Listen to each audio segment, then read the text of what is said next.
আসসালামু আলাইকুম ভিউয়ার্স, আশা করি সবাই ভালো আছেন। তো আজকে আমরা চলে এসেছি আরও একটি ডাবল এন্ট্রি ভিসা সাকসেস নিয়ে। তো আপনারা সবাই জানেন বর্তমানে ইন্ডিয়ান ভিএফএস প্রায় সম্পূর্ণটাই বন্ধ বলা যায়। কিছু কিছু অফিস খোলা আছে, বড় বড় অফিস, যেমন ঢাকা, সিলেট, চট্টগ্রাম, এবং সেখানেও পুরোপুরিভাবে কাজ চলছে না, শুধুমাত্র ডেলিভারি কাজগুলো চলছে। তো এই পাসপোর্টটি ফিঙ্গার দিয়েছে বেশ অনেকদিন আগেই, বাট এই ঝামেলার কারণে তারা কালেক্ট করতে পারেনি প্রথমবার। পরবর্তীতে তাদের ডেট জানানো হয়েছে এবং তারা গত রবিবারে কালেক্ট করেছে।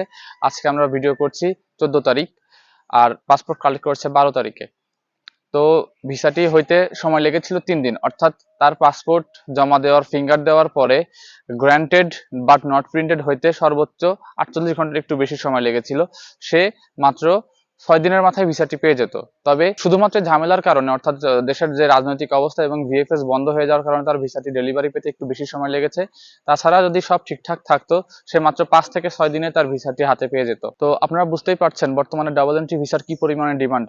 বিদেশগামীদের জন্য যাবতীয় কার্যক্রম নতুনভাবে শুরু হয়েছে, পররাষ্ট্র মন্ত্রণালয় কাজ শুরু করেছে, যার ফলে ইন্ডিয়ান ভিএফএস সহ অন্যান্য দেশের এম্বাসিগুলো কাজ শুরু করেছে এবং বর্তমানে প্রচুর পরিমাণে ওয়ার্ক পারমিট আসতে শুরু করেছে ইউরোপ সহ অন্যান্য দেশগুলোর। আর আপনারা সবাই জানেন ইন্ডিয়ার ডাবল এন্ট্রি ভিসা মানুষ কেন করে। ইন্ডিয়ান ডাবল এন্ট্রি ভিসা মূলত সবাই করে ইন্ডিয়াতে কোনো দেশের এম্বাসি ফেস করার জন্য। তো আপনারা যারা ডাবল এন্ট্রি ভিসা করতে চাচ্ছেন কন্ট্রাক্টের মাধ্যমে এবং খুবই কম সময়ে, যদিও এখনো পুরোপুরিভাবে ভিএফএস চালু হয়নি, নতুন ভিসা করার পরিবেশ এখনো শুরু হয়নি, আশা করা যায় আগামী সপ্তাহে নতুন ভিসা করার পরিবেশ শুরু হয়ে যাবে এবং সেই সময় আমরা নতুনভাবে আরো কিছু ফাইল জমা দিব। আমাদের সঙ্গে অলরেডি অনেকগুলো সাবস্ক্রাইবার যোগাযোগ করছে তাদের ডাবল এন্ট্রি এবং মেডিকেল ভিসা করার জন্য।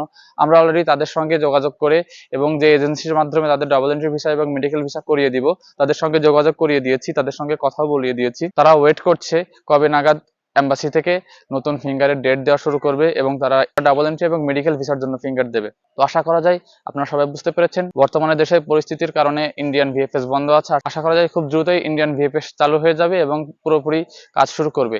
তো পরবর্তী আপডেটের জন্য আমাদের সঙ্গে থাকুন। আল্লাহ হাফেজ।